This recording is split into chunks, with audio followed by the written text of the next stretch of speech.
കേരള നിയമസഭാ തെരഞ്ഞെടുപ്പ് ഈ വർഷം 2026 ഏപ്രിൽ 9 ജനവിധി എന്താകുമെന്ന കാത്തിരിപ്പ്. തീർച്ചയായിട്ടും പടിവാതിൽക്കൽ എത്തി നിൽക്കുന്ന തെരഞ്ഞെടുപ്പ്. പല രീതിയിലുമുള്ള രാഷ്ട്രീയ സർവേ റിസൾട്ടുകൾ, അതോടൊപ്പം തന്നെ ദേശീയ തലത്തിൽ നിന്ന് തന്നെയുള്ള സർവേ റിസൾട്ടുകളൊക്കെ തന്നെ പുറത്തു വരുന്ന സാഹചര്യം. പല രീതിയിലുമുള്ള വമ്പൻ അട്ടിമറികളും കേരളത്തിൽ നടക്കാനായിട്ട് സാധ്യതയുണ്ട് എന്ന് തെളിയിക്കുന്ന വണ്ണമുള്ള കണക്കുകൾ പുറത്തു വരുന്ന ഒരു സാഹചര്യം. എന്തായിരിക്കും കേരളത്തിലെ 140 നിയമസഭാ മണ്ഡലങ്ങളിൽ ഏറ്റവും കൂടുതൽ ത്രികോണ പോരാട്ടം നടക്കാനായിട്ട് സാധ്യതയുള്ള മണ്ഡലങ്ങളിൽ സംഭവിക്കാൻ പോകുന്ന മാറ്റങ്ങൾ, അട്ടിമറികൾ, ട്വിസ്റ്റുകൾ എന്തൊക്കെയാണ് എന്നതിനെക്കുറിച്ചുള്ള ഏറ്റവും ലേറ്റസ്റ്റ് ആയിട്ടുള്ള സർവേ കണക്കുകൾ നമുക്ക് നോക്കേണ്ടത് അനിവാര്യമായിട്ടുള്ളൊരു കാര്യം തന്നെയാണ്. അതിൽ ഏറ്റവും എടുത്തു പറയേണ്ട ഒരു സ്ഥലം, ത്രികോണ പോരാട്ടം ഏറ്റവും കടുത്തതായി നടക്കാൻ പോകുന്ന സ്ഥലങ്ങൾ തന്നെയാണ് നമ്മളിപ്പോൾ നോക്കാനായി പോകുന്നത്. അതിൽ തലസ്ഥാനത്തെ തിരുവനന്തപുരത്തെ കഴക്കൂട്ടം, നേമം, ഈ 2 നിയമസഭാ മണ്ഡലങ്ങളിൽ എന്താണ് ഇത്തവണ സംഭവിക്കാൻ പോകുന്ന മാറ്റങ്ങളെന്ന് തന്നെയാണ് നമ്മളിപ്പോൾ നോക്കാനായി പോകുന്നത്. നേമവും കഴക്കൂട്ടവും എടുത്തു കഴിഞ്ഞാൽ വളരെ വലിയ തോതിൽ ത്രികോണ പോരാട്ടം നടക്കുന്ന 2 സ്ഥലങ്ങൾ തന്നെയാണ് കഴക്കൂട്ടവും അതോടൊപ്പം തന്നെ നേമവും.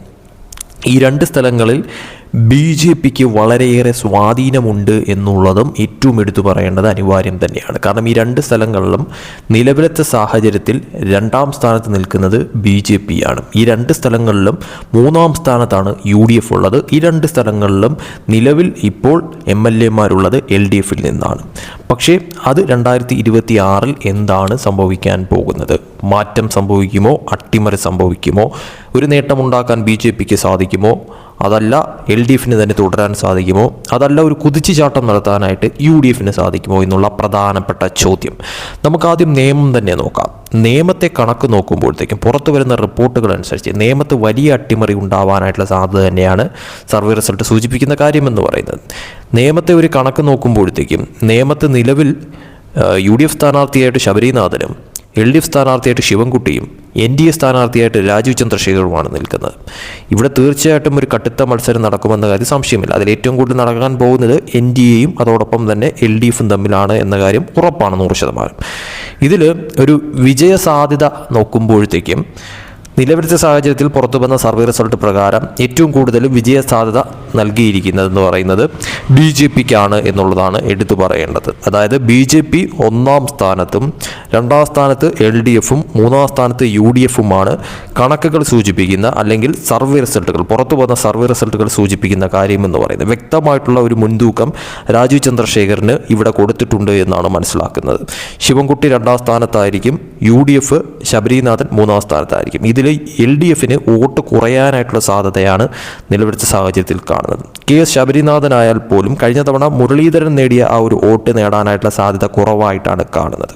എന്നാൽ NDA രാജീവ് ചന്ദ്രശേഖറിന് കൃത്യമായിട്ടുള്ള ഒരു വോട്ട് മുന്നേറ്റം ഉണ്ടാവുമെന്നുള്ളതും വിജയസാധ്യത വളരെ നല്ല രീതിയിൽ അവിടെ നിലനിൽക്കുന്നു എന്നുള്ളതും സർവേ ബലം സൂചിപ്പിക്കുന്ന ഒരു കാര്യം തന്നെയാണ്. അവിടുത്തെ മുൻകാല ചരിത്രം നോക്കുമ്പോഴത്തേക്കായാൽ പോലും അവിടെ 2016 BJP വന്നു.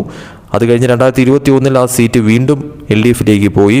അത് 2026 ആകുമ്പോഴത്തേക്കും വീണ്ടും അത് BJPയിലേക്കോ NDAയിലേക്കോ പോകുന്ന തരത്തിലോട്ട് കാര്യങ്ങൾ മാറുമോ എന്നുള്ളത് കാത്തിരുന്ന് കാണേണ്ടത് അനിവാര്യം തന്നെയാണ്. ഇനി അടുത്ത കഴക്കൂട്ടത്തിലേക്ക് വരുമ്പോൾ, കഴക്കൂട്ടത്ത് തീർച്ചയായിട്ടും ഇത്തവണ കടുത്ത ത്രികോണ പോരാട്ടമായിരിക്കും എന്നാണ് മനസ്സിലാക്കാൻ പറ്റുന്ന ഒരു കാര്യമെന്ന് പറയുന്നത്. അതായത് കഴക്കൂട്ടത്ത് നിലവിലത്തെ സാഹചര്യത്തിൽ അവിടെ BJPയാണ് 2ാം സ്ഥാനത്ത് നിൽക്കുന്നത്. അതോടൊപ്പം തന്നെ 1ാം സ്ഥാനത്ത് അവിടെ നിലവിൽ MLA ആയിരിക്കുന്നത് LDFിൽ നിന്നുള്ള സ്ഥാനാർത്ഥിയാണ്, കടകംപള്ളി സുരേന്ദ്രനാണ്. അവിടെ തീർച്ചയായിട്ടും 3ാം സ്ഥാനത്താണ് UDF നിൽക്കുന്നതെന്ന് പറയുന്നത്. ഇവിടെ ഇനി വരാൻ പോകുന്ന തെരഞ്ഞെടുപ്പ്, 2026 നടക്കാൻ പോകുന്ന തെരഞ്ഞെടുപ്പിൽ എന്ത് മാറ്റമാണ് സംഭവിക്കാൻ പോകുന്നത് എന്നുള്ള പ്രധാനപ്പെട്ട ചോദ്യം. അതിനുള്ള ഉത്തരമെന്ന് പറയുന്നത് തീർച്ചയായിട്ടും അവിടെ LDFും അതോടൊപ്പം തന്നെ BJPയും തമ്മിലായിരിക്കും കടുത്ത പോരാട്ടം നടക്കാനായി പോകുന്നതെന്ന് തന്നെയാണ് വ്യക്തമായി മനസ്സിലാവുന്നൊരു കാര്യമെന്ന് പറയുന്നത്.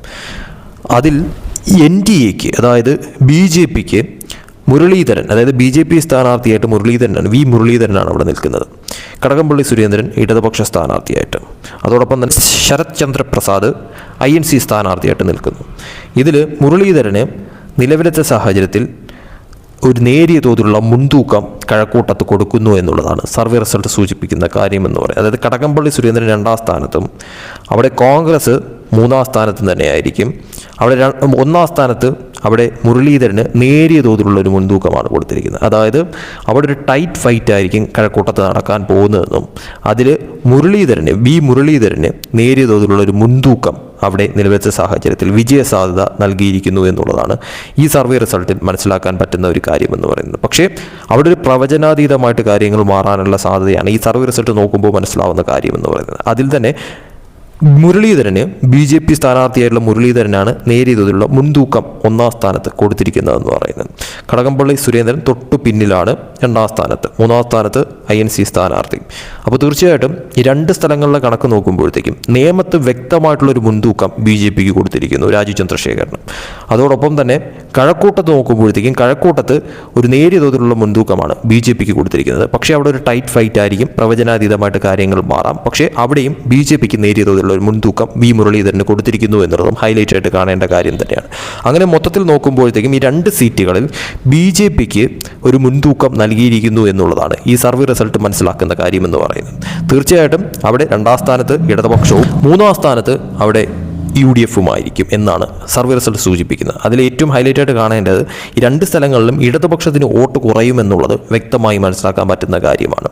അവിടെ നേമത്ത് ശബരിനാഥനെ സംബന്ധിച്ചിടത്തോളം കഴിഞ്ഞ തവണ മുരളീധരൻ നേടിയ വോട്ടുകൾ നേടാനായിട്ടുള്ള സാധ്യത ഇല്ല എന്നാണ് സർവേ റിസൾട്ട് സൂചിപ്പിക്കുന്നത്. അതേസമയം കഴക്കൂട്ടത്തെ സംബന്ധിച്ചിടത്തോളം കഴക്കൂട്ടത്ത് INCക്ക് വോട്ട് കൂടാനായിട്ടുള്ള സാധ്യത നിലനിൽക്കുന്നുണ്ട്. എങ്കിൽ പോലും മൂന്നാം സ്ഥാനത്തായിരിക്കുമെന്നാണ് ഈ ഒരു സർവേ റിസൾട്ട് സൂചിപ്പിക്കുന്ന കാര്യമെന്ന് പറയുന്നത്. എന്തായാലും കഴക്കൂട്ടത്തെ സംബന്ധിച്ചിടത്തോളം കഴക്കൂട്ടത്തായാൽ പോലും BJPക്ക് കൃത്യമായിട്ടുള്ള വോട്ട് ശതമാനം മുന്നേറ്റം ഉണ്ടാക്കാൻ പറ്റുന്ന ഒരു സ്ഥലമാണ് കഴക്കൂട്ടം എന്ന് പറയുന്നത്. അവർക്ക് വ്യക്തമായിട്ടുള്ള അടിത്തറയുള്ള സ്ഥലമാണ് കഴക്കൂട്ടമായാലും നേമമായാലും. അതുകൊണ്ട് തന്നെയും ഇവിടങ്ങളിലൊക്കെ തന്നെയും ഒരു അട്ടിമറി സാധ്യത വളരെ വലിയ തോതിൽ തന്നെയാണ് നിലനിൽക്കുന്നത് എന്നുള്ളത് വ്യക്തമാണ്. അത് പല സർവേകളും നോക്കുമ്പോഴത്തേക്കും വളരെയധികം വ്യക്തമായി മനസ്സിലാവുന്ന ഒരു കാര്യമാണ്.